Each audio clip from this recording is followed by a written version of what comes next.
talk about. We'll just keep talking. We'll just keep talking. Just keep talking. Talking. For so long. Oh, we're babbling on. We're babbling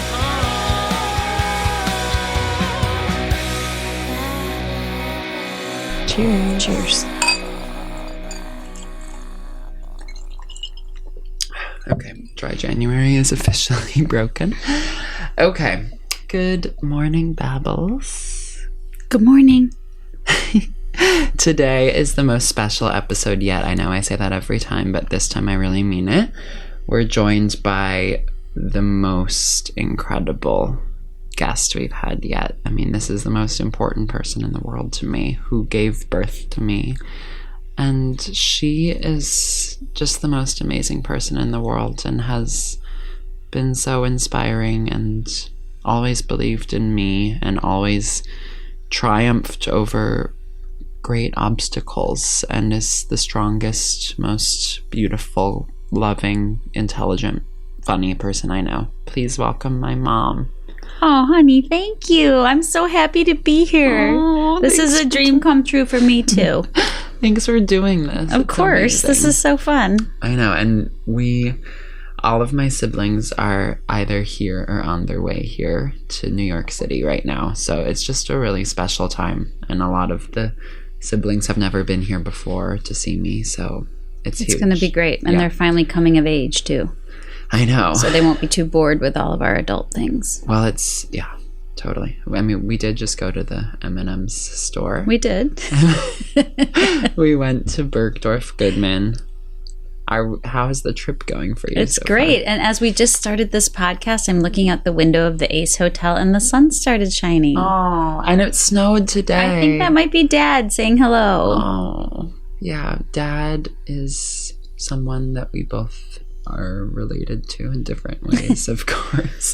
Both a big part of our lives. Yeah, and in so many ways, in so many different ways. It's been such a hard year for both of us.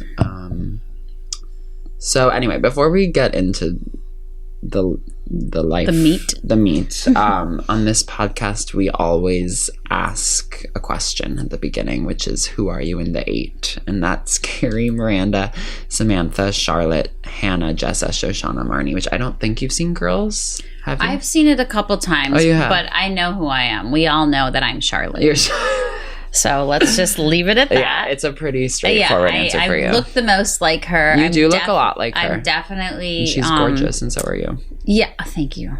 I identify as a gorgeous New York City brunette who's a little sweet, innocent, but also like kind of not on the inside. But definitely her clothing and her style, that's me. And that long romantic. And a romantic, yeah. I think at heart we're both romantics. Absolutely. And sort of dream of true love. We do. All that. And we believe. We have the faith. Which I think we'll get into in this conversation. I, of course, am a Carrie, and I'm feeling more like a Carrie than ever these days because I'm just emotionally all over the place and I have curly hair and people know. Today, what are you babbling on about? I think what I would like to babble on about is what I kind of always babble on about when I'm with you or any of the kids. Mm-hmm. And that's talking about how to make lemonade out of lemons and have a positive outlook and to overcome obstacles. Yeah, right? Completely. Because everybody's life is a series of obstacles. And if you focus on the obstacles, you can kind of get down in the dumps. But if you focus on how you overcame them and really came out of it and what the good was, totally. then you can live an abundant life, even when you don't have a lot of material things. But you have a lot of faith. Yeah. And so we had discussed a number of different topics. This has been a long time coming. Mm-hmm. We had talked about doing Shrek 2. Yes. Which I do want to give us, and because we're going to go a little more with a serious topic than we were originally. But to just address that Shrek 2 is huge for us. We watched that a lot. So for the listeners who don't know, when Winnie and Hilton were little and first born, I was super young in my 20s, younger than all of you listeners. And I didn't have any... 23 when you had me? Is that right? 23 and 24. And Dad was in med school, and we had no money. We had one car, and I was alone a lot with no transportation, and I had to make activities really for the kids. And so, I mean, judge me if you want, but we watched a lot of VCR tapes. Movies, which I think is what instilled in me one of my favorite things about myself, which is my love of movies. We would put on, we lived in Wisconsin, so the weather was bad a lot of the time, and so we would put a movie on the VCR, and I would get out the glue and the paper and the crayons and a scissors or two, and I would try to make up a craft or, get the imagination going. And then if they lost interest in the craft, they could lay on the couch and watch this movie. And we watched all of those Disney movies a gazillion times. Yeah. Snow White every night. Every nap. I mean, all of them. Little Mermaid, Lion King. All the Pixars too. Ratatouille. Yes. So that was a lot of our time before preschool. And then during preschool when we were kind of shut in the middle of winter. Well, when did you and Dad get divorced? Because I think my first life advice question, the way we're going to kind of structure this episode is we had some lovely listeners call in with mailbag questions. Oh, okay. So I have a bunch of questions from the community. But before we get to them, I want to sort of get my chance to ask questions and give people a little context about you. Because you and Dad, like you said, you had me at 23. You got married at when? 22. 22.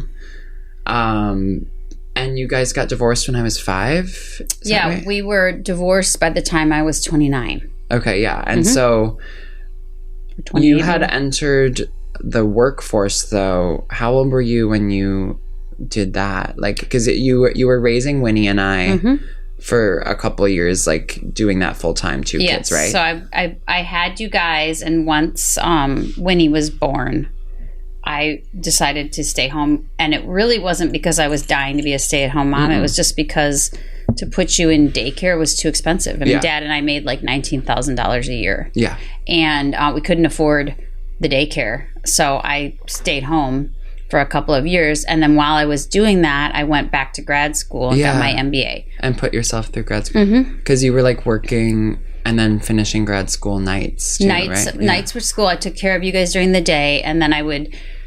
Dad was rarely home, so I would have to round up someone to babysit for you guys while I was in my night classes. Yeah. And once or twice, you had to come with me because I couldn't find someone. I actually remember that. So you went to MBA classes a couple times and got passed around the classroom. The reason I ask is my first question, I think, is about like, what do you do when you feel like the world's against you? You feel sad. You feel, bad about yourself. You're going through a breakup. You feel like work is just an abyss of not knowing where to even begin. Like, how did you motivate yourself when you guys got divorced and you suddenly needed to, like, on your own, both make money to support all of us and go to school and find meaning in your own life? Like, how did you do that? Because that sounds really hard. Yeah, it was really hard. And honestly, looking back on it now, I don't know, like, with my current day knowledge, I don't know that I would do that to myself back then. It was partially because I was so young and naive that I didn't know what I didn't know. And when you're young, you have the gift of just assuming that everything is, this is no big deal. I'll get over it. I can do this, right? Like you don't really realize, and maybe that's a gift, right? Like you don't realize that there's a lot of obstacles against you. You just figure it's all going to work out. And I mean, I was so young when I got divorced. Most of my friends still hadn't gotten married. Yeah. So I can't imagine being. There was still a pool of people out there for me to, like, socialize with and date and whatever and be friends with. But to answer your question, you can't do it on your own. You can't do it on your own. And even more so when you're responsible for children and you have children to worry about, you have to man up or woman up or whatever you want to say and figure out like, what is it that I need to do to get this done? I knew I had to make money. So I knew that the education was a super important thing. Yeah. So I knew like focusing on the career was the easy part because it was something I had to do. I had It's to like get there's money. a solution, like in math. Like Yes, there's a problem. The and a solution to this problem is I need more money, and Yeah. the answer to that is career. Yeah. So that was 100% my focus.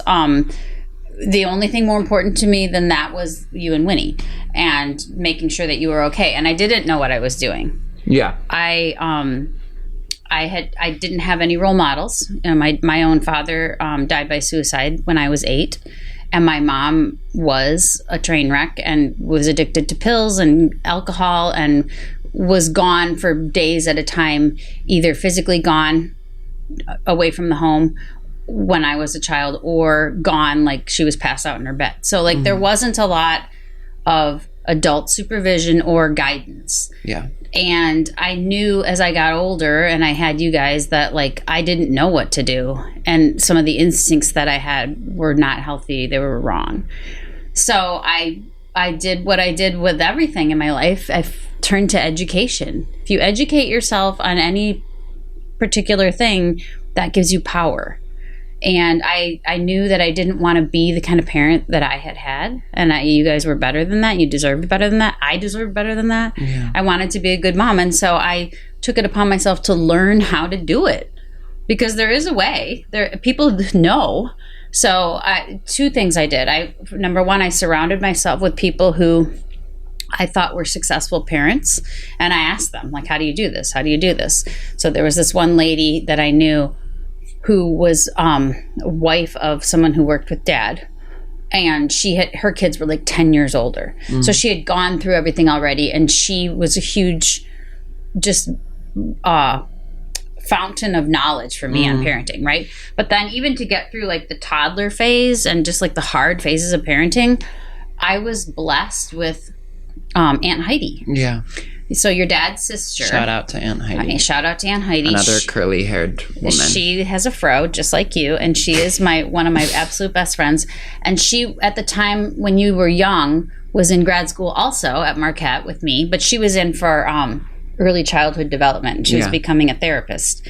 And so she knew everything about early childhood development. And I just started asking her. I'm like, I don't know how to do this. I don't know how to make them listen. I don't know how to discipline without having the urge to smack, right? Because that's what happened to me. Well, can I ask what you meant when you said which first of all, thank you for sharing, and I'm sorry that happened to you, and like I don't mean to cut you off, but just the way that you have persevered through such a difficult and traumatic childhood is a miracle and is so incredible. But you had mentioned like you had some instincts that you considered unhealthy. I just wondered if you feel comfortable what you meant by that. Yeah, absolutely. I remember from very early on, I've always had this like in my mind like two personas, right? Like the one who is smart and knows like, you know, A squared plus B squared equals C squared, right? Mm-hmm. But then there's the other one who is just like, I don't care what shape it is. Like and my brain's going crazy and I want to cry or I want to scream or I want to run. Mm. And so like when you were a baby, it really wasn't so much when you were a baby, but when you got to the point where you were like, no, you know, like maybe 12 months old, right when you can start talking and like I would get so frustrated that my urge was like to do something violent. Mm. And I realized that was learned behavior. I talked to Heidi about it right away. Wow. And I was like, these kids are driving me insane. And I even remember dreaming about hitting you guys. Wow. And I was terrified of that. I mean, you never did. Never did. No, never did. But I talked about it right away. And I was like, because I not only had been, abused physically myself when I was a child, hitting with like pans and God. Things that were very dangerous and very scary, but also like had gone through some other things,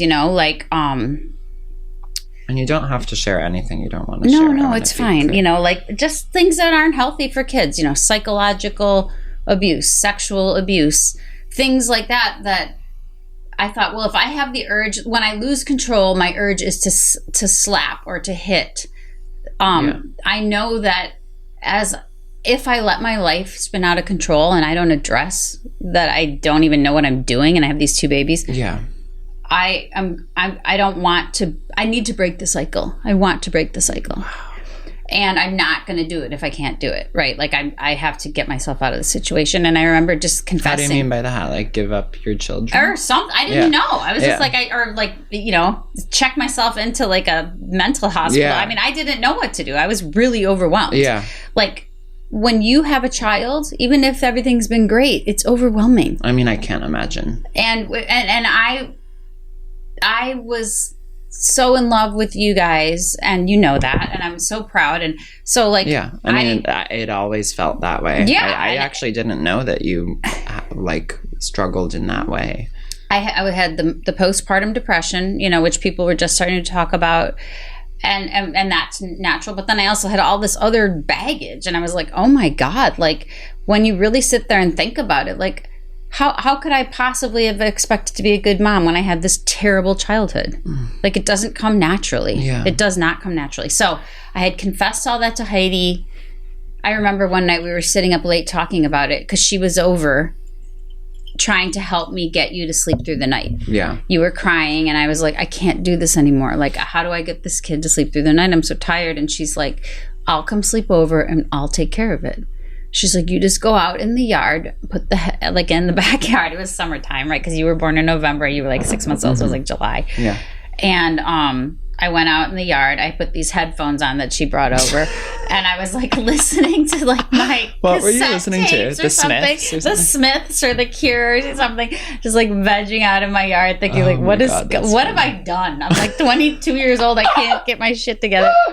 And I can't imagine. And so then, and I hear you start to cry, and I'm like, oh my God. And it like had this like Pavlovian response in me of like, ah. Well, I get it. I mean, like, not that I had a very different childhood from you, like, luckily. Good. And that's because of you. And I didn't go through the abuse that you went through. But I do still feel that we're both extremely emotional and extremely sensitive. And, like, I can be easily set off into, like, really big reactions to things. And everyone listening is probably a good friend of mine and is aware of this because it's a thing in my life. And so, I mean, keep going with the story because it sounds like you figured out a way to manage that through this. Absolutely. So Heidi got you to sleep through the night. She basically just didn't react. But like I couldn't distance myself from your crying. So did you sleep out in the yard? I was out in the yard for a couple hours, and then I came in and then we were talking, and then I was telling her like, not only do I not know how to get my kid to sleep through the night, but I don't know how to do anything else, and I feel like I'm going to be this terrible mom and whatever. And she was like, I got you. And she gave me books to read.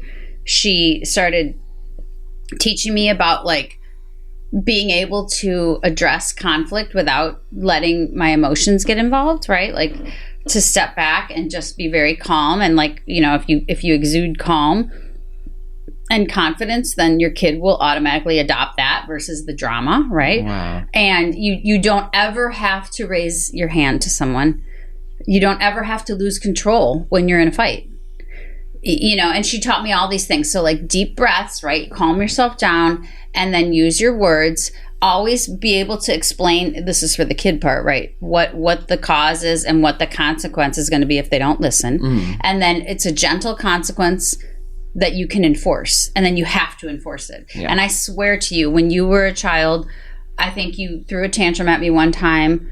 I used that methodology of like, look, Hilt, if you can't listen to me and you choose not to, that's okay. But then I'm going to, you know, whatever it was, you're not going to get chocolate milk for 2 days and you're going to have to, you know, like not watch Snow White when you go up for your nap. And that was like big drama, right? Right. And Snowlight's coming in the mean forest. yes. And I did that once to you, and I don't think I ever had to discipline you again. Well, I Like, we remember had an being a understanding. pretty well-behaved kid. You were very Maybe that's well-behaved. not correct, but that's No, how I you remember were it. super well behaved, and we had a couple, like I said, very early on, probably before you have memory. We had a couple incidents like that. I did my Heidi method, where I was completely calm. Yeah. And anytime I felt like I was losing control, she was like, you need to separate yourself, walk away for 10 minutes, whatever. I learned how to get into exercising because that really helped me too. Yeah. And it just all worked. And then all of a sudden, all of these skills that I was learning from her for parenting started to like bleed over into my career. And I became this, like just as a side benefit, years later, I became this great contract negotiator for my software company that I worked at because I knew how to manage the conflict. Wow. Well, you've had such an impressive career because you started working so young and then worked at the same company for what, 17 years? 24 years. Oh, gosh, Yeah. 24. And have now worked your way up to be in this really like incredible position. I mean, I know work is always tough, but like from where I'm sitting, it just seems like you have really climbed a ladder. And I got farther than I ever dreamed that I could. Because remember when I first met Dad and we got married, I was pre-med and I was going to go to med school like Dad. And he was actually the one who talked me out of it. how did he talk you out He of was it? like, don't do it. It's not going to be rewarding in the way that you need. And it was really actually kind of clairvoyant of him to be able to read me like that at a young age. He's like, you aren't going to want to deal with the bureaucracy of the healthcare system, have to stay in the office. You're a lot more creative. You should do something that allows you to have like less boundaries. So do you agree with And at the first I didn't. I really was jealous of you him resented it. and his career. And I did. I went back to school to finish up my science classes. He tutored me. I did great. And I was going to go through the round of applying again. So you were going to still go to med school? And then toward my my late 20s, I really kind of had to make a decision, right? Because if you don't go to med school, it's a long slog. Yeah. And I realized like I was going to be spending a lot of time away from you guys. And then I also had started working at my job at Fiserv, and I really, really liked it. And I was like, maybe this where I'm traveling and I'm meeting new people all the time, and I'm having to rely on my technical expertise. Yeah. It's kind of gives me that same satisfaction of like the intellectual stimulation, but I also had more creativity, like Dad But said. is that what it was that made you want to go to med school, the intellectual stimulation? Because I guess my question is about like, how do you know what path to pursue? Like, I'm 31 and I'm still feeling very confused about my career. I've had a lot of great moments in my career as a journalist, but because that that industry is so failing right now and there's just not a lot of jobs, it's kind of stalled, and I'm not sure what direction to take. And I have other interests like acting and drawing, but those are all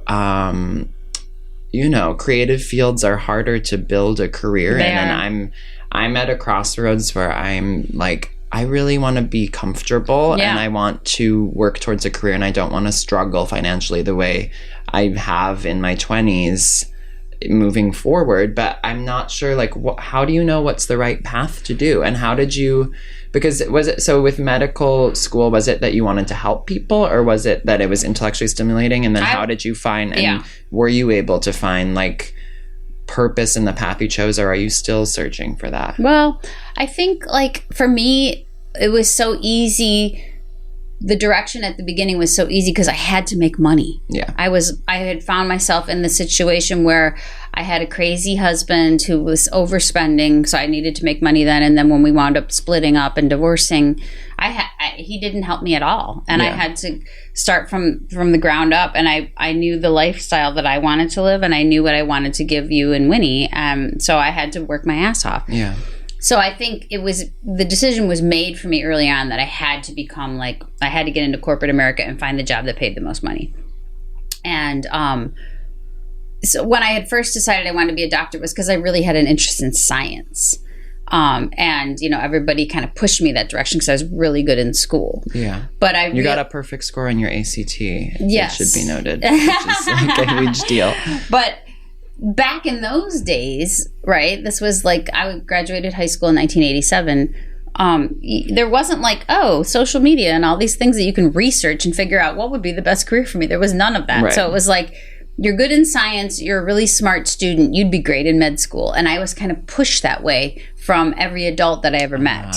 I see. And I also knew that I wanted to make a lot of money, and doctors made money back in those days, right? Yeah. Is this good? Am I close enough? No, I'm just checking because in the past the recording device has messed up, so I'm just making sure it's still recording. So that was one of the reasons that I was considering the medical field. My grandparents in particular were like, oh, you'd be a great doctor, whatever. And I knew I would. And I actually wanted to I was focused on research, right? Cancer was just becoming a big thing. And I was like, oh, I could do cancer research. And the irony is, like, back in those days, I was like, I'm never getting married. I'm never having kids, because my family had been so screwed up. And so you were like, I don't want to deal with that. I don't want to deal with that. I'll just focus on my work. Yeah. And then if you fell... I fell in love with Dad, and then I was like, oh, this must be why people, get so head over heels over this, because he was very charismatic. And then I fell in love with the idea of making my own family that was going to be a lot happier than the one that I had been in. That's such a shift in perspective and in what you wanted to do. Like, was it just because of how deep the love was? I think so. And you guys met at a bar, is that right? We met at like a dance club in downtown Milwaukee. He was on spring or Christmas break of med school first year, and I was a senior in college. Wow. But so if you had more to what you were saying, I don't mean to cut you off, but I do want to ask about like how you moved through such horrible things. Like you were in love with Dad, and then it obviously ended in divorce and heartbreak. And I've experienced heartbreak and also the grief of losing someone's life that you love. And like, how do you move on from that? Because I'm actually really having a hard time moving on from things that I feel like, be able to have moved on from. Like, enough time has passed, and it I guess what it comes down to is thinking, like, in the case of heartbreak, that you had something the most special of all, which is true love. And I blame myself for squandering that and wishing, like, well, now my life isn't gonna be the amazing life that I had for a fleeting second and is now gone because of my mistakes. And I just wish more than anything I could redo things. And how do you let that go? And then, I mean, these are multiple questions, like but it's sort of the same is, like, when someone dies that you love, how do you never let them go? And I guess with heartbreak, you never let them go either, but how do you move forward and carry on with a life that is no longer going to be the life you had seen that would have included those people? No, I understand completely. And I think that the answer is you have to have faith that it's going to be okay. And what I mean by that is, like, nobody gets married and thinks, oh, this is so great. This is like the best day of my life. I'm marrying the love of my life, and I can't wait until we get divorced. It's going to be great. Right? Nobody ever says that. You don't go into it thinking that you're doing the wrong thing. I mean, I'm sure some people do, but I didn't. I loved Dad. Yeah. I thought he was the greatest. And I still do. I mean, I still remember that girl who he swept off my feet, and he felt the same way about me. I mean, there was never a truer love than Dad and me. I mean, it was so romantic and pure, and you can ask anybody who knew us back then.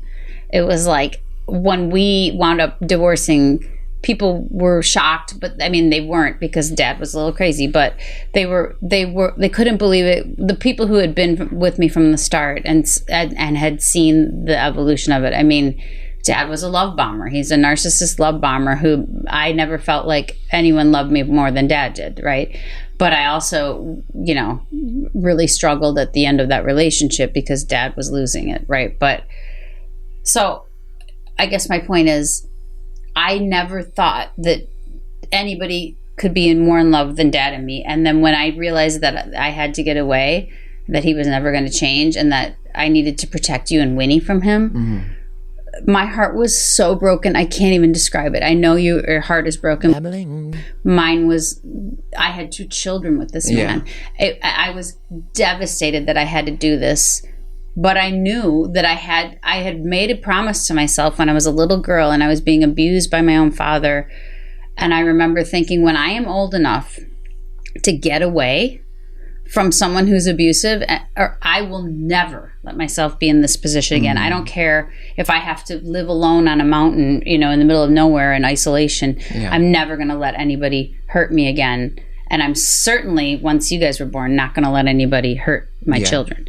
And so with Dad, he was unwilling to manage his bipolar and change and respect me. Yeah. And, I realize now that I'm old, right? And I've done all this research. He had this dissociative personality disorder. He had bipolar. He was narcissist.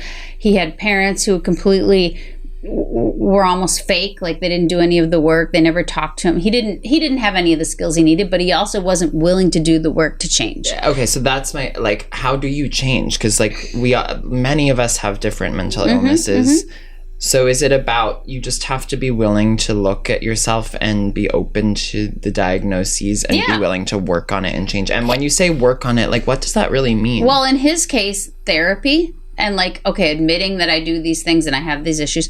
And also in his case, medication. Okay. That he needed a medication. He had it and he refused to take it. And why did he refuse to take it? Because he didn't like the way it made him feel. It made him too even. And he liked the highs and lows, right? But yeah, I think it's doing the research, it's reading, it's learning, it's if someone says to you, you need to meditate for 20 minutes a day and you need to go to this therapist once a week and you need to stop, abusing alcohol and drugs and really try to abstain so that you can be a little bit calmer. It's basically, think of anything that you should do that's hard. That's the work. I just feel terrible because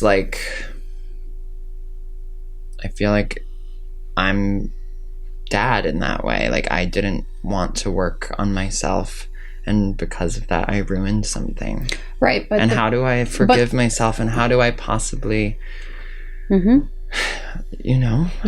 have to draw a line in the sand and say, okay, I'm going to cry about this for 15 more minutes, right? And then I'm going to make a plan and move on. And what's in the past is in the past. Babbling.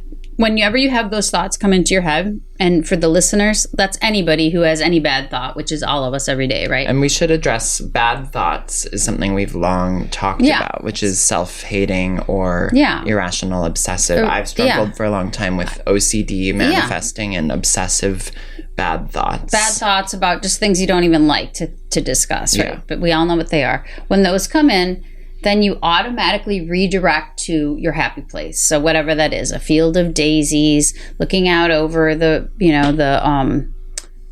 East River, watching the sunrise, with something calming, something healthy, something, a lot of times it's a nature thing, right? Yeah. You teach yourself when bad thoughts come in to redirect your thoughts to that happy place, and you just keep doing it over and over. And I know that sounds really simple and really mundane, but it works. For a while there, when I was in my young 20s and I just had Winnie, I had all of these flashbacks, and I guess it's associated with giving birth to a daughter because I did the research. I had tons of flashbacks to these horrible acts that were my sexual abuse when I was a young girl, right? And I couldn't get the visuals out of my head, and it was making me literally vomit and just disgusted with myself, and I couldn't live a normal life. I couldn't get it out of my head. And there's a term for it, and I'd have to ask Heids, but it's basically every time the bad thoughts come in, you redirect over and over and over and over again, and until you're basically exhausted and you sleep or anything that you can do to get your mind off it. And again, I didn't have a phone back then, right? So I couldn't get it on Instagram Reels and just stay there for 24 years. Which is a whole other problem now. But what I did was I read books, right? I worked on art and crafts, which I love to do, as you know, making stuff. Interject just to ask if you had to pick like 2 or 3 of the most life-changing books for you, because you're such an avid reader. We were just talking about East of Eden. You said that's a huge one. Are there any others that stand out as like books anyone should read? Not necessarily as like self-help, but just as like really amazing books. Oh, sure. Well, one that's kind of both is called The Glass Castle by Jeanette Walls. She talks about, it's a memoir about her life. So good. Which was so good. And it really resonated with me because she went through some of the same things I did and something different, but whatever. And I actually met her once when I went. You did? Yeah, I saw a lecture of her at UW-Madison and asked her about like my own book and like my own life. Right, because you're working on a book, which I do want to get to. I mean, I don't know if it's going to wind up being like a novel or like a memoir or something with my background. Yeah. Because I want it to be something that it entertains people too. I don't just want it to be like, oh, read this. It was so depressing and now I'm fine. Like nobody cares. Right. They care, but I understand what you mean. You want to make it something that is compelling for readers who don't know you. Like I just read a book called All the Colors of the Dark. And I know you've heard me talk about it like 20 times already since I've been here. But it was like, okay, I'm not going to give it away because this is in the summary, but like there's a serial killer, there's a child abducted, things like that. And obviously the person who wrote the book either had gone through that or had to do a ton of research on it. But like if you just read about an abduction and like the abuse that the kid suffered, you're like, ugh. But like if it's woven into a love story that talks about historical fiction and this beautiful town on the Mississippi River, and like the mystery of it all, then it's like, okay, this is actually an interesting book that I can't wait to find out what happens. And you're not focused on like, oh, he was locked in the cellar and, like, ooh, it's kind of scary. So I don't know if my book's going to become that or something, but you know what I mean? First of all, with the book, you've finished a full draft, if memory serves, right? So I want to say congratulations on that, and that's amazing. And I want to address, congratulations. I'm writing a draft. I'm working on a book that's, like you said, incorporating my own experiences of the past 2-3 years, which have been some of the hardest for me. And I'm indulging in the dark thoughts, and I'm finding it to be a way to dump a lot of... Get it out. Yeah. And it's like nasty stuff that I've fictionalized it. So I've woven it into a fake story, but I'm still dumping like all my darkest thoughts. And I don't know if it's a good idea. If this book ever were to get published, I would be concerned that I'd be burning bridges with basically everyone I know. Well, you have to change the names. I've changed the names. And I will say, like, if anyone is listening now and one day my book gets published, let's hope it does. But like, it is fiction, and I'm just using it as an outlet to put all my darkest things. No, that's so good. And honestly, so when I saw Jeanette in Madison and she had a Q&A at the end, it was like everybody was 20 years old and then there was me, right? This was, I don't know, probably 5 years ago, 10, something like that. But anyway, I got up and I asked her, like any advice. I'm writing my own book and whatever. And she's like, she addressed this, which is where I'm going. She's like, don't be afraid to write the scary part. Like all of the bad stuff that you like you tell people your story, but you always leave out the whatever part, right? Yeah. She's like, don't leave that out. That's what the people want to read. And so like, even if you feel like, oh my God, nobody's going to like me after I tell it. Because I feel like that too. I'm like, oh my God, once my kids read this and they realize what happened to me, they're going to think I'm disgusting. And she was like, no, you have to put that down because that's what they need to know. Yeah. And that's what they want to know. And that's what makes it the great book. That is so... I needed to hear that because I got home last night from our dinner and we watched the Golden Globes, and I got home and I'm really trying to get back into writing my book, which I think the fact that you've written one draft, if I can write a full draft, I'm going to be so happy with myself. And you know what? After this podcast, I'm finishing mine. That's my commitment for 2025. I mean, just to write a draft is so amazing. And I think just to do anything at all, I think I have this conversation a lot with my friends who are also creatives. And it's like, just the act of creating has to be the reward, not like the book being published or something and the reception. Because I always feel great after I've sat there for 2 hours working on it. And I'm like, oh my God, like it isn't, I realize it isn't even like, oh, I want to be famous and be Jeanette Walls and give me a lecture at Madison. It's I let that all out, and I created something that is interesting to me. Yeah. Even if it's just to me. Yeah. Babbling. I think I just have to do it, and it is fiction. And it's fiction. And I'm just going to work and work and work on it, because I've always called myself a writer. I've always wanted to be a writer. As a kid, you really encouraged me to write, and I wrote like a 300-page novel. And now I think back on that, and I'm like, I had such a work ethic then. I can get that back now, even though now there's the phone in the way. But yeah.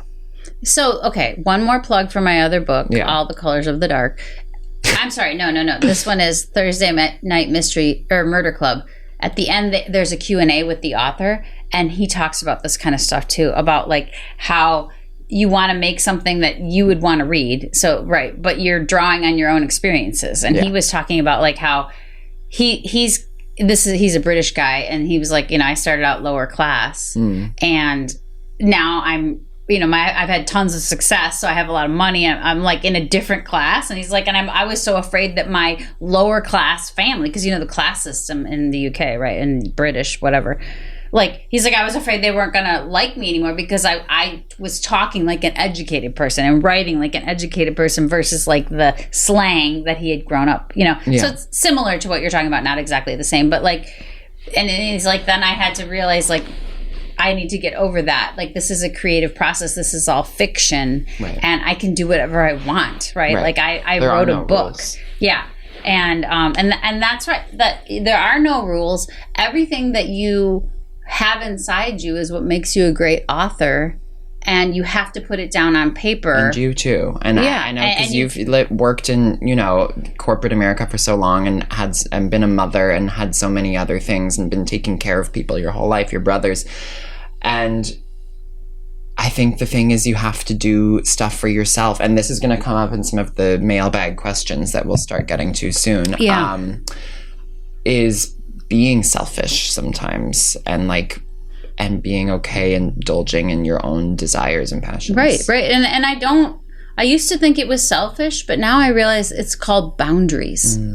Right? Like saying, I've had to say yes, to everyone my entire life, whether it's whatever husband I had at the time, all of my children, having to say, no, I can't go do this or that because I've got to watch the dogs or someone else's dogs. I've been, taking care of my mom, taking care of the kids. And I'm not complaining, because I especially about the kids, because I love my kids. I am complaining about my mom a little bit, but, and the dogs, I love, how I love my dogs. But when you say no, or when you decide you're not going to do that, it's not being selfish. It's just saying like, I know that I need this for myself, and so I'm going to do it, right? And you don't have to feel bad about it. Right.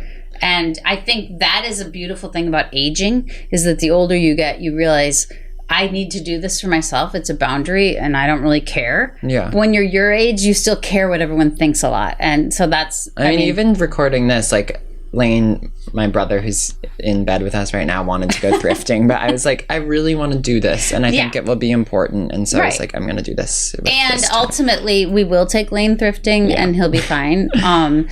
But like if you don't say what you need, nobody's going to just think, you know what, I bet actually Hilt wants to do this. Nobody's going to think that, right? And that's not their problem. It's not their fault. It's just the way human minds work. I mean, another thing was, like, last night we were watching the Golden Globes, and I was like, I want to be a part of that world. And you said something about, like, you just need to audition. And I got this pit in my stomach, because I was like, I'm going to get to the end of my life and not have tried, and gonna live a life of regret, and I haven't been auditioning. And I woke up today and I was like, I'm gonna take an acting class, and it's gonna cost money, and it's gonna get in the way of like opportunities to be working. Not that I but you need to do it. I'm gonna do it. And I researched some, and there's one that starts today, so I missed the boat on that one, of course, but there's another one that starts end of March, and I think that's try great. And sign up for that. And if I get into it, which hopefully I will, do that and like just commit to doing that and take that as the first step towards, because you just have to put yourself out there. I want to do that. And it's like, I love writing, I love drawing, and those both. Lana Del Rey has this quote about, like, she read in a book about, like, do the thing that sets your heart on fire and follow that. And Michael Cunningham, who wrote The Hours, I was just reading about like an interview with him, how he wrote The Hours, and he was saying like originally he went to school to be a painter, and then he realized looking at his fellow classmates, like they wanted to go back and back to the painting and get it perfect, and he didn't feel that same fire to do that, but he did feel that with writing. And like I do feel that with writing and drawing, but I also feel that with acting and performing. And even if I'm not good, like I love it, and I have to try doing it. And you are good. Thank you. Yeah. And so I'm just going to do it and screw it. Like while I have this time and this chance, I need to go to acting school and just do it. And so I'm putting it on the record here to hold myself accountable, and it's expensive, and I don't know how I'll do it, but I'll do it. And so I'm going to do it. Good. And I encourage you to do the same. And is writing that for you? I don't know. I really enjoy it, and I really would love, honestly, I would love, like when I was trying to be a doctor, I never honestly, I mean, I'm just being honest, never really cared about helping people. I really didn't. I was like, oh, I'm good inside. No, I'm not kidding. But I was also like 12. So I didn't really realize. But where I really do want to help people, and for all of your friends who are listening, I hope you agree with me. I love all of you kids, and I've always tried to help all of you, and I would do anything. If one of Hilton's friends called me up and was like, I need your help, I would help you. Yeah. And so that in that regard, I do want to help people with my book, if they could see my story or see a character in there that they could relate to and how that person survived. Yeah. That's how I really want to help people. Is that the fire then for you, is like helping teens, helping young people like you who feel lost, because that's how I felt, and I didn't know how to get out of it, right? And I have even just the past few days, I've been struggling. Like I have felt so lost, but like having this conversation and being around you just makes me feel like it's gonna be okay. Like I can move forward. I mean, the other topic we were gonna do was Meet the Robinsons, which is another thing. And that whole thesis there is the phrase keep moving forward. Keep moving forward, and know that like whatever you think happened in your past that you want to go back and change, no. It happened for a reason. You broke up, gotten together, fell in love, and broke up for a reason. I struggle with that though, that everything happens for a reason. Like what if something just happens at random? It doesn't. But that's what the whole thing of the faith is, right? You have faith when you and faith doesn't matter when everything's going great and goes your way. When you have to have the faith is when it isn't going your way, and then you're like, why the F is this happening? And you have to have faith that the universe knows why, and you just have to roll with it and let it happen, right? Well, then it's also the word abundance we've always talked about, which is like more, it's not going to run out because someone else gets something doesn't mean you can't get it. And you have, with faith plus abundance, if you want to go back to the math, right? The formula, faith plus abundance equals success and happiness, right? And you have to assume that in the the chemistry of the world, or the chemistry of, the science of the universe, that the natural tendency of the universe is for good to happen. Yeah. You have to always assume that it's the good, right? And yes, there are these little forks in the road that are bad or that you perceive as bad, but ultimately you have to have faith that it's the good is happening for everyone, for you, for everyone. And so when you think things aren't going well or you're having a down day, you have to remember but ultimately everything's going to be okay. And that's what faith is.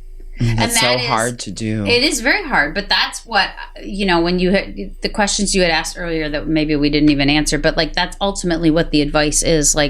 You have to have faith that everything is going to be okay. Does that mean you know what the 10 steps are you need to do to get there where it's okay? No. But how, what if things don't end up okay? But they will. They will. Yeah. They will. I mean, I guess that's what religion is you just have to blindly, you blindly believe that there is good in the end. Because ultimately, the worry about, what if it's not? What the hell does that get you? Well, it's ultimately that is what stops it from happening. It stops it. That's right. So if you just believe And it's as simple as this. Like every night when I go to sleep, I think, first I have like 10 minutes of, oh my God, what if this happens? What if that happens? Oh my God, I'm so worried about Hilton. I'm so worried about Lane. I'm so worried about Hayden. I'm so worried about Lexi. I'm so worried about Winnie. Yeah. Oh, what if I don't get this job? What if I can't pay my bills? I do that for about 10 minutes. And then I remember like, oh, actually I have faith and everything's going to be okay. And then on my in breath, I say, big, deep in breath, like everything is going to be okay. I have faith in the universe. I have faith in God. I have faith in me. I am that good. And then I breathe out and I let go of all the negativity, all those 10 minutes of worrying about all you kids and everything that could go wrong.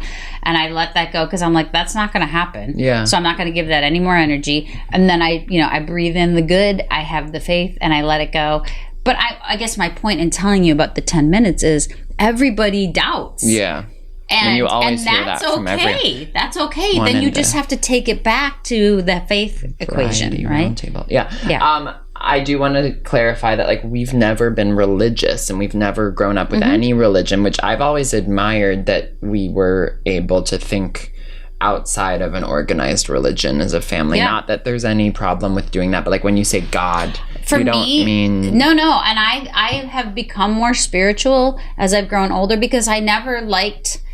my best friend growing up was Catholic and, their family was very welcoming to me, but I didn't, I was exposed to it, I guess is what I'm saying, and my college boyfriend too, but I always was like, yeah, but the Catholic Church makes men be priests and, doesn't allow them to, have a family or, even, whatever, a partner or whatever. Yeah. And I don't agree with that. I don't think it's natural. I don't think it's healthy. And then as I grew up, all of the stuff came out about the Catholic Church. And I was like, I hate the Catholic Church. And it kind of turned me off to all organized religions. However, as I've grown up and done my research and done my reading, I really feel like I do have a spiritual side that believes in a higher power. That's just me. When I say God, it could be the universe. It could be the natural energy of the world. Yeah. But I believe there is a higher power. And that comforts me when I let my thoughts spiral out of control. That comforts me back to having faith. Yeah. So that's what I mean by faith. Totally. And I'm not joining a church anytime soon. I think that the problem with organized religion and, God bless everyone who identifies as an organized religion, which is a lot of people. It's fine for whoever wants to do that. I think the problem is a lot of it is like imposing that like we're right and if you don't believe us you're wrong, and that's never going to be okay with me. And then to speak to like the higher power, I agree. And like I've had these really, honestly, my spirituality I think really activated when I was dancing in Berlin. Oh, we talked about this. Kind of realizing that we're all one entity. Yes. And we're like we're all connected. Like our cells and then the cells of the air around us and the cells of the ground. Like it's all one thing. We just like have these barriers because it's almost like we're shapeshifters. Yeah. Right? Like, I mean, it's all one you thing. And I were one being. Right. Right. And then what I'm saying is that everyone on the planet is one being. Exactly. And it's like we're all each other. And like in that way, reincarnation is just like cells regrouping. And I don't want to have to. I hope reincarnation in that way isn't a thing because I don't want to have to do life over and over and over again. That sounds really hard. And what's beautiful about life is you have this one shot. But I think ultimately I do think you end up having to live life over I don't know if you do. I think maybe not as I think yourself. you become something else, but I don't know that it's necessarily a person. Right, like you could become soil. Becoming soil would be heaven. Or like a flower. Or a blade of grass. Or a dog. Until a lawnmower comes around. Yeah, but I mean, right. Like we're getting off topic. We're getting off topic, but so we arrive at the modern day, and I think we should maybe do some questions. Let's hear some questions from our friends. I would love to. I think there's some funny ones. Do I get to know who they are? Would you like to? I would love to. Yeah.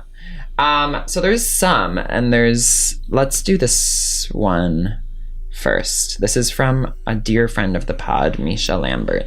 Oh, Misha, how are you, darling? Good. I think. Sticker? What? That sticker? Oh yeah, you gave me all these stickers. I think that a lot of these are gonna sort of retread ground that we've covered, but just to hear the voices of our friends, let's see. No, I would love that. Hello, Mother. Oh, I was just really wondering, Misha. How do you remain optimistic in the face of adversity? Oh, Please. We've kind of let me talked know. about this. we have, but I do want to say hi, Misha. How are you, honey? It's been a long time. I think about the fact that you took the time to call in a question and talk to Hilty and me. I think about just like you'll realize as you get older too, like people that you've known from when they were young children, like you, and at watching you grow. That helps me be optimistic in the face of adversity. Just that leaning on each other, knowing you, that long, and having just like that you cared enough to call in makes me feel optimistic. But in a broader sense, we have kind of covered it. You really just have to have faith. And if you feel ever like you can't have faith, I would encourage you to look around at the group of friends you're hanging out with, and maybe it's time to swap out some friends, right? I mean, you need to surround yourself with people who, love you no matter what. Yeah. So that's one way. Lane, do you want to ask a question? Of course. Think about it. Here's another one. This is from Darling Jacob. Oh, hello. My first question for you is, what is your advice for navigating the evolution of friendship through the years? We just talked about this, actually. This is a great one. Navigating the evolution of friendship. Like as you grow, friendships ebb and flow and change, and we've all experienced that. And I think you have to let them. Yeah. Right. Not to copy Mel Robbins, but let the friendships ebb and flow. The people who, you can't just wait for everyone to come to you and say, "Hey, Christina, let's be friends." You have to put in the effort. But I'll give you an example of my dear friend Amy, and Amy Hill. She's a newer friend in my life over the last 8-9 years. So not far back to my childhood, but like we've had ups and downs, and we've had some other friends come in and out of our lives, and we've kind of been shaking our heads and going, "What?" But she is always the one, not only to make the effort with me and call and check on me. We don't live in the same state anymore. We don't see each other every day, but she's always asking about me. She's the one who's like, "Wait, Hilt's got a podcast? Wait, I need to download it immediately." Aww. She's the one who is, made the effort to show up at Winnie's wedding. She's the one who wants to know how Lane's doing now that he's moved out, is offering to drive Hayden around when he's home. And she's, like I said, a newer friend, whereas some of my friends that I've known longer, they just didn't make the effort, right? They didn't make the effort. So it's about who, It's about who I connect with, and I've gone through changes in my life, and some people, don't make the effort anymore. They don't make the effort, or it's like, now I'm divorced, so nobody, this or that or the other person doesn't want a divorced friend. Yeah. And I hate to say that to you young kids, but there are people out there like that, right? Whereas, Amy loves me even more, or she just doesn't care. I would just add also, like, something I've found to be helpful is taking people as they are. Everyone's different. Everyone has different styles of friendship. There are people who I consider some of my best friends who I go long periods of time without talking, and then suddenly we're back into talking all the time. And, like, I try to let a lot go, which maybe I need to be more confronting about when, like, I wish I was closer with someone, or I wish things were different. But I do find it to be a pretty successful strategy, is to sort of take people as they are on their terms. Well, and know that we're not perfect, right? Yeah. I don't expect somebody to put up with all of, "Oh, I forgot to text you," or "Oh, I can't make it," or whatever. And then, I haven't been there, and I can't expect them to be there back. Right. But I also think that we need to have forgiveness and grace, right? Yeah. And, like Aunt Heidi, I'll go for, it's terrible, and she's going to laugh if she listens to this, but like, we won't talk to each other for 3 weeks or 3 months or something, and then we get back together, and it's like no time has passed. Totally. We're literally like 18 and 20 years old again, and we just like, so, there are certain people that you can do that with, and it's totally great. And then there are other people who are going to be mad about it, and maybe you need to put a little distance between you, because we're all just trying to make it. Nobody's trying to be a bad friend. Right. Nobody's trying to get divorced, like I said. You know, like it. Right. Everybody's trying to be good because the ultimate direction in the universe is good. Let's move on to another listener question. Lane, if you come up with one, feel free to speak into the mic. Here, wait. Here's the microphone. Okay. All right. Hang on. Just be careful. Just lean over. I don't know how to phrase this question very well, but how do you always seem to make yourself feel comfortable in like new situations, like moving to a new city or like overcoming the challenges of college or something like that? You always find yourself looking comfortable when you have so many like emotions to overcome. Wow, that's such a good question. Nerves and anxiety in new places, because you really do, like, you're able to seem comfortable in anything, and like I think Lane and I both. Well, I'll just let you talk. Okay. Well, I mean, thank you for even thinking that I'm like that, because I have the same nerves. I mean, so I just moved to Denver in June, and Lane joined me and lives with me now in August. And so June to August, I was there all by myself. And I did move to a new spot, and I was scared to death, Lane. So a big part of my strategy, because the same thing happens at work. Like, I'm looking at taking this new job, and it'll be a bunch of people I don't know, and I really honestly don't exactly know what I'll be selling, but I have to figure it out. So I think the biggest thing you can do, and you've taught me this a little too, is you walk in there with your head held high and you fake it until you make it. I went to I got invited to my new neighborhood block party, and I'm in Denver. I came from Wisconsin. I know nobody, right? I don't even know how to do like the outdoor activities. I think everybody's at least 15 years younger than me in my neighborhood. I don't have a spouse. I was so nervous, but I went to this block party and I was like, okay, I'm just going to go in here and like by myself. I begged Winnie to come and she was not available. So I had to go by myself. And I just walked in there and I was like, I mean, I thought of every excuse not to go. I did not want to go, but that's terrifying. I wouldn't want to go. I didn't want to go. I was like, I don't want to go. Like but I'm like, okay, if you don't do this, and I like kind of gave myself a bad consequence. So I got dressed up. I put like my sundress on. I went and I just walked in. What was the consequence if you didn't go? I think I was like, I can't have like chocolate covered peanuts for 3 days or something. Or wine or something. So I walked into the place and everyone's looking at me like, who are you? And I'm like, hi, I'm new to the neighborhood. I'm Christina. I live in whatever house. And they were like, oh, hi, and I just had to, I kind of pretended I was at a work thing. And I just was thinking like, if all else fails, I'll just start talking about like software and, you just banks. Have to go up to people. And you just had to go in. And you have to also realize that like, all of the things you worry about, like my first 10 minutes when I lay down at night and I worry that all of you guys are going to turn out terrible and die. Every night. I always worry.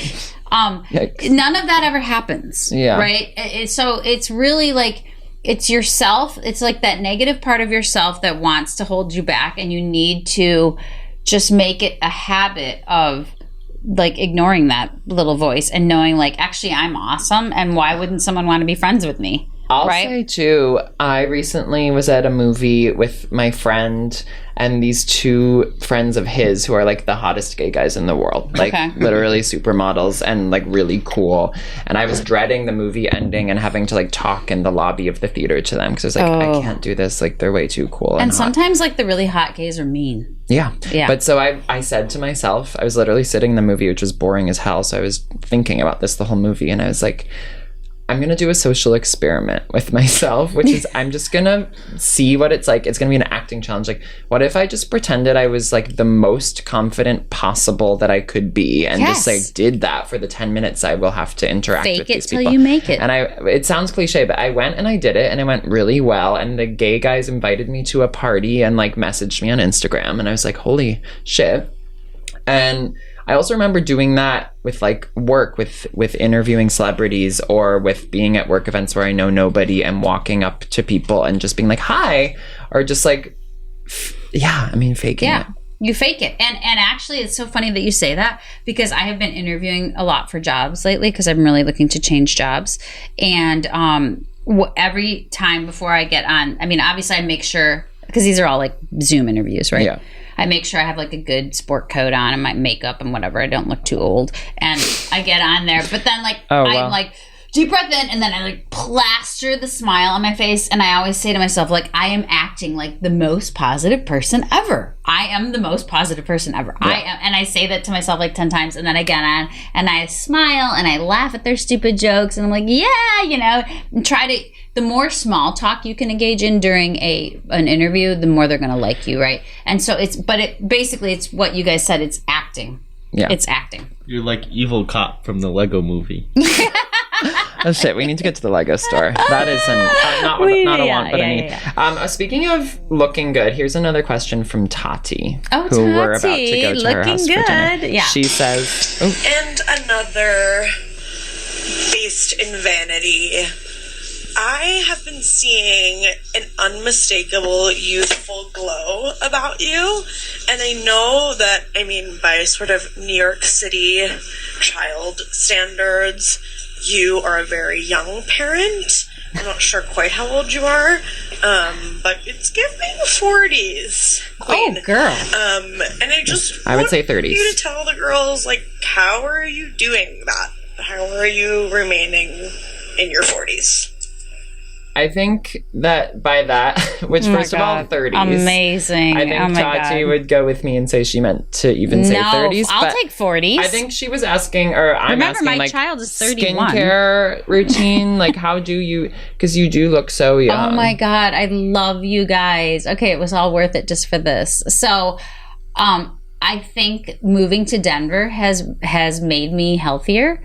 I move around a lot more. I've lost a bunch of weight. Not that I was ever like huge, but for me, I'm pretty small framed, and I've lost some weight, and I think it's a lot due to my move, and so I feel really good. But also like sunscreen. You know, as you age, you know, you're going to get wrinkles, and the more you're out of the sun, the better. But Tati, you are so damn sweet to even say that. I've been trying I've been trying to exercise. I have been trying to get a lot of rest, and ultimately, I just feel happier. And I think like how you are on the inside is how you are on the outside. Yeah, because sometimes I'm in a stressed mood and I'm like frowning and I'm not attracting it's the resting bitch face. Like hot guys. But when I'm like smiling, like I end up like attracting hot guys. I agree. Okay. You smile. Like I even look at myself and I think, oh my God, I need to get like my neck done or something like that. And you see all these like plastic surgery videos on Instagram and everything. But ultimately, all you need to do is smile, and all of a sudden you are 20 years younger and 20 million times more approachable. Yeah. I know we've been going a while, but there are a few more questions, if you don't mind. Just whenever you want to stop, say. This one's from Alec, and this one I think is really interesting, and I would like to know the answer too. Okay. How do I get organized with my ideas and aspirations, but also how do I get organized with my physical possessions, i.e. phones, wallet, calendar, table, backpack. So the sound quality isn't great, which is a classic Alec thing, but like organization. Yes. How can we get organized? Because as a little kid, I was like obsessed with labels and folders, and now I'm like, my stuff is all crammed in. Okay, no, this is a great question, and honestly, Lane's gonna laugh because I say this to him all the time. I'm like, Lane, I'm gonna save your marriage right now. When you walk in, married? Well, he isn't yet, but someday, hopefully, he will be. And when you walk in the house, right? Don't put it down. Put it away. So everything that you have should have a spot where it goes. So like we have these hooks when we walk in the door. Alec, you should get these. That's where your keys go. My hooks are falling. I didn't put them in a stud, and so now the wall is crumbling. We need to fix that. Okay. But like, I don't like Lane and I both have a car. I don't know about you, New York City kids, but like we have a car, and so you walk in. Tati had one, but then it crashed. We have car. We have car. So you can walk in, you hang your keys up on the hook. Then they're always there. And then if I ever need to move your car, I know where the keys are, right? But like to your point, Alec, if you have a planner and you have your wallet and keys, you need to have a place where you walk into your apartment and that's where it always goes, right? So you have a spot for these critical things so you don't lose them. And then if you have a bunch of other stuff, that you're having trouble organizing, the first thing you need to do is ask yourself, do I use this and do I need it? Because if you don't use it, you either need to put it away somewhere on a high shelf that you're never going to look at again or get rid of it. So the key to staying organized is not having too much stuff, right? And then anytime you handle something, don't just set it down. Put it away where it goes. So you handle it one time. Pretend you work at UPS and you're getting paid by how much you can reduce handling time, right? That's how you do it. We have 3 different questions that are kind of about love. I'm just going to play all 3 of them. Okay. And then we can kind of tackle this topic as one because I want everyone to get a chance in a sense. So this is Jacob. Hi, Christina. This is honey. Jacob. I don't know if you remember, but we FaceTimed really, really quickly on Christmas Day in the subway station with Hilton. And I can't wait to see more of you soon, I hope. And I just want to let you know that I love your child so deeply. Actually, wait. I thought that was a question about love, but that was just a sweet message. My bad. So here comes. But we do love Hill. We love Jacob. Yeah, and we love Jacob. Hey, Babbling, long-time listener, first-time caller. This is Natalie. This is a question that's been weighing on me. How do you know when you're in love? Okay, yeah. So remember that one, and then here comes one from Nick. Hey Mom, I'm kind of obsessed right now with a guy I don't really know. Okay. I'm curious what to do when you can't get your mind off someone. Oh yeah. So these are 2 similar but different questions. So how do you know if you're in love? And what do you do when you can't get your mind off someone who you don't even know that well? Yeah. Okay. So I think one is kind of the answer to the other one. I think when you're in love, if you have to ask if you're in love, then you're probably in love. Right? Oh, I thought you were going to say the opposite, but I love that. No, like if you can't get your mind off someone, and yeah, it can be lust, it can be, I'm fanatical or whatever, infatuated, but ultimately as you get older, that happens less. So, if you're Lane and you're 18, I'm going to say no, you're probably just infatuated, Lane, but like if you kids are 30 now or whatever, and you're feeling that, there's probably something there. And I also want to point out that like being in love, there aren't any rules. So it doesn't have to be like, oh, this guy is college educated and he's at least my age and he drinks white wine and has traveled to these 3 countries. There are no rules like that. It can be the handyman down the street or the person that you met at the vet when you took your dog in or whatever. Like love just kind of strikes, I think. And I think that that's happened to all of us, and you wind up with people that you're like, wait, what?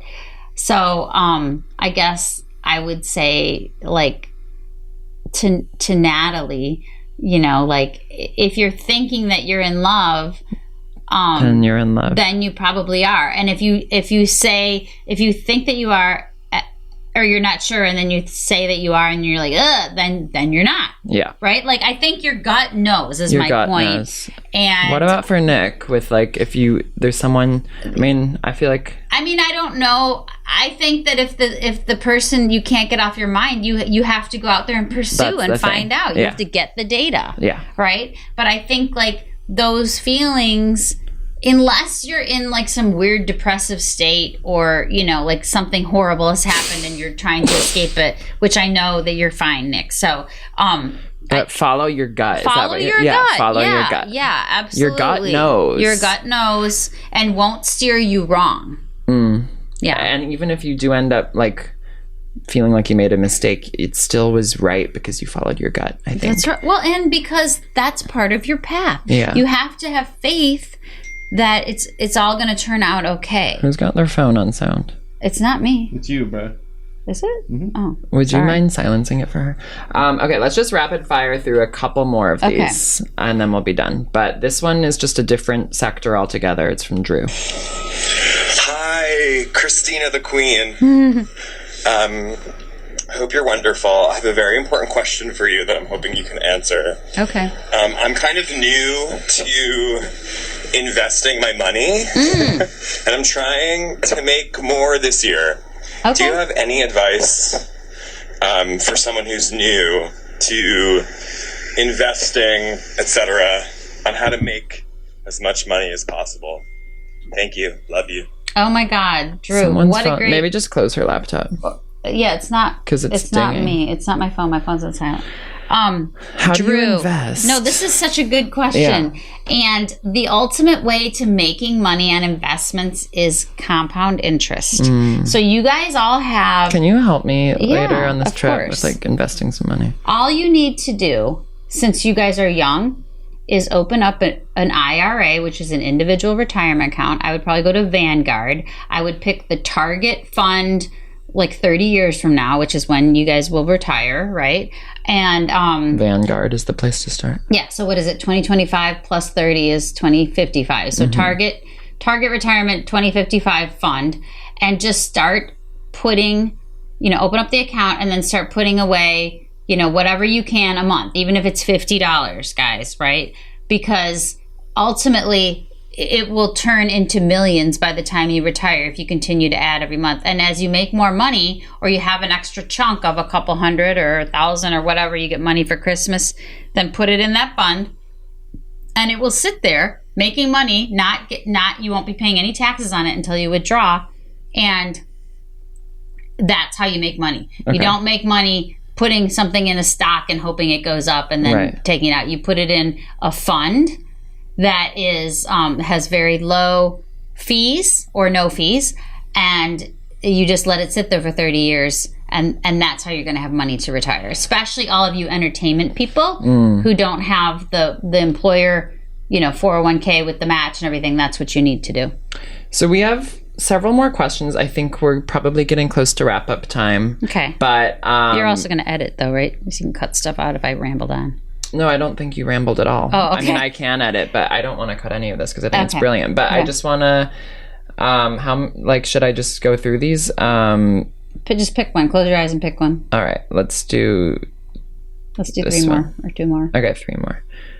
Let's do this one. Hey mom, big fan here. My birthday's coming up, so I think aging is on the mind. And I'm curious, what's some advice or something you wish you had known when you were 30? I guess we did, but I mean, honestly, if I could go back to 30, one thing what would you have done differently? I would have invested more money. Oh my gosh. I had no money. I mean, I was literally trying to pay for you and Winnie to go to Milwaukee, Montessori and eat food and, have a house and all that kind of stuff. And I did the best I could, but I would have done exactly what I just told Drew to do and open up the IRA myself and try to put $50 a month in even, because you have no idea how much that adds up. I really want to invest. While you're Yes. here. Okay, so I would do that, but I also, I mean, in the bigger picture of life and love and everything, I guess I would have tried to how do I say this? I would have tried to open myself up to more people in my life versus just trying to keep my head down and raise my kids. You mean like in a romantic way or a friendship way? I think in all ways. Anyway. Yeah. I Wow. was so focused on you and Winnie that I didn't give myself enough time for myself. And I don't know that I would have done it a ton differently, because I'm proud of you and Winnie and I'm proud of how I handled that situation. I think a lot of people might have tanked or had loser kids or whatever. Right. But I do think I wish I would have maybe tried to do more for myself if I could have. I don't even know if I could have, so. Wow. But definitely invest your money. Yeah. Okay, let's see. This one's important, and maybe we'll do 2 more. Okay. And finally, This is what Tati. does one do when one feels ugly and disgusting and not themselves and dumb and uninspired Damn, girl. and deeply hated? How are we sort of sidestepping that hell? Okay. Okay. Well, first of all, I know you, girl, and I love you, and you are one of the most beautiful girls I've ever met. But I also know how we get into our heads, and I will come back to some of the stuff I said earlier about what happened to me when I was a kid, and that really affected my view of myself a lot, and I had to overcome that. So great question. I think, first of all, you have to learn to love yourself, right? So even when you love yourself, you can still feel gross. And if anyone out there has ever had a baby, trust me, you will. So you have to know that nothing lasts forever. So this isn't just about feeling bad about yourself and your looks. This is about anything. When you're in that bad state, like you were talking about earlier, Hilt, nothing lasts forever. So it might only last for 5 minutes. It might only last for an hour. And the best thing that you can do is you have to have a healthy, like 3 healthy things that you can do to get yourself out of your funk. So number 1 is take a bath. Number 2, start reading a book. Number 3, go exercise. Number 4, take a nap. Right? These are all healthy self-care things that you can do that will probably change the trajectory of your thoughts in that day. Babbling on. And by the way, all bodies are beautiful, and like we love, any size. But absolutely. But like when you have a baby, you are different than what you started out as, whatever that is, and you also are in pain, and you have hormones, and so like, trust me, I know whoever you are and however you're feeling about yourself, I've been there, and it's probably worse, right? So if you do something healthy for yourself and be kind to yourself, right? But then also, I think like the best way, to get out of that is to maybe make a list. And I'm a huge list maker. Make a list of all the beautiful things about yourself, right?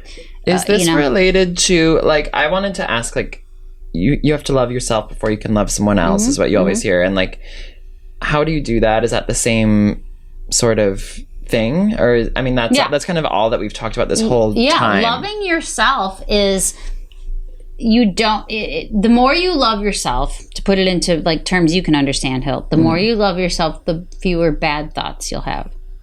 Because when you love yourself, you are refusing to let yourself talk bad about yourself, right? So like I love myself so much more now than I did when I was 20.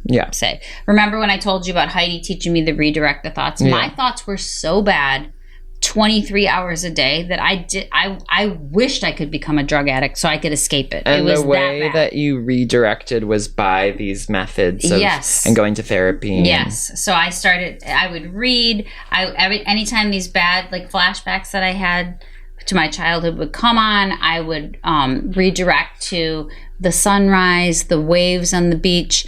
Those are my happy places and my happy sounds, right? And I would redirect to that. And even to this day, when I'm in a stressful situation and somebody's yelling at me, or I'm like, whatever, I redirect to those beach scenes. And it's just automatic now, right? And so I love myself. I'm not going to let myself dwell into this negative stuff, right?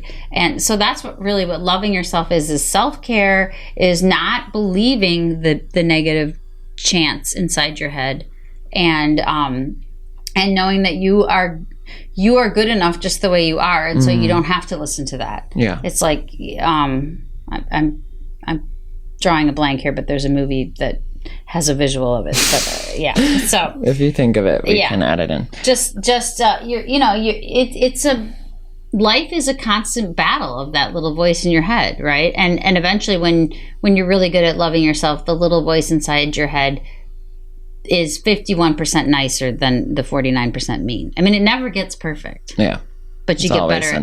But you get better at managing it. We've talked about a lot of heavy things today. I want to close out on a funny topic that I'm going to use to lead into a more broad question. But Natalie asks, this might be a bit of a controversial question, but I am really struggling with it personally, and I would really appreciate some help deciphering the meaning to this cause of events. Why is Die With a Smile on Lady Gaga's upcoming 7th album? So Lady Gaga There she goes. Lady Gaga has an upcoming new album. Mm-hmm. The song "Die with a Smile." I doubt you've even heard. Have you? I haven't either. I've listened once, and it's not that good. It just reached #1 on the Billboard charts, and we don't know why she put that on the album. Oh, I know what song it is. Do you like it? It's with Bruno Mars. Yeah. I've heard it. So, what do you think of it? And I guess what I really want to know is like, what are your favorite Gaga songs? Because we went to Monster Ball together. Oh yeah. Okay. I love Just Dance. So happy I could die. Yeah, I love that one. And I love Alejandro. Yeah. I mean, of course. come on. Yeah, those are my favorites. And I love the one from what's the sad movie? Barbra Streisand. Oh my God. Oh, Shallow? Yeah, Shallow. Yeah. Yeah, I'll never forget as long as I live my 50th birthday party when you and Winnie and Dad and I sang that in karaoke. Remember? Oh my God. Wait, at Amy's house? Yeah, at Sarah's house. Oh, at Sarah's house? Yeah. Oh, the four of us. Yes. Sang that. Wow. Yes. Wow. I miss Dad. Me too. Yeah. But I feel like all of a sudden now we're wrapping up the podcast and the sun just went down and he's been here. I know he's really proud. I know he's really proud of you and me. Yeah. Yeah. Those are my favorites. What are yours? I love all the ones you said, but I also love From Stars Born, I'll Never Love Again, which is like the sad one at the end. I love Marry the Night, You and I, all the romantic ones. Paparazzi. Oh, yeah. Dope off of Art Pop. Chromatica, I love. Replay. Yeah. She's great. She's amazing. New album coming. But Natalie, to answer your question, I have no idea why she put Die with a Smile on. I think because she wanted a #1 hit on the album. Oh, yeah. I don't know. I don't know enough about her.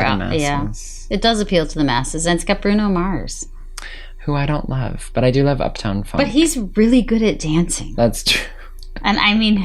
Who can deny that? He's a good dancer, you guys. He really is. Okay, well, we have to go to dinner, and we have a lot more to do in terms of sightseeing in New York. So I'll wrap us up here. But thank you so much for coming on the podcast. Oh my God, I love honey! you. Thanks for having me. I love you so much. This conversation will really help people. I hope so. Yeah. I hope so. And it was so fun. This is my first podcast, and I love it.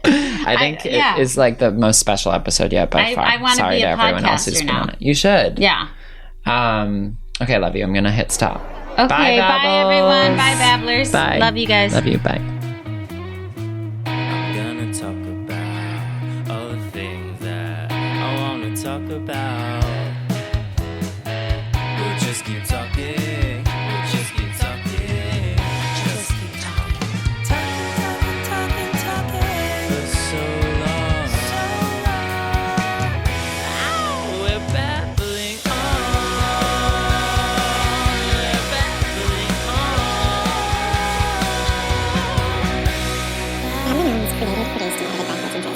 The theme song is by Benny Cotoletta, featuring Callie Baker, and is produced by Benny Cotoletta and Jack Gross.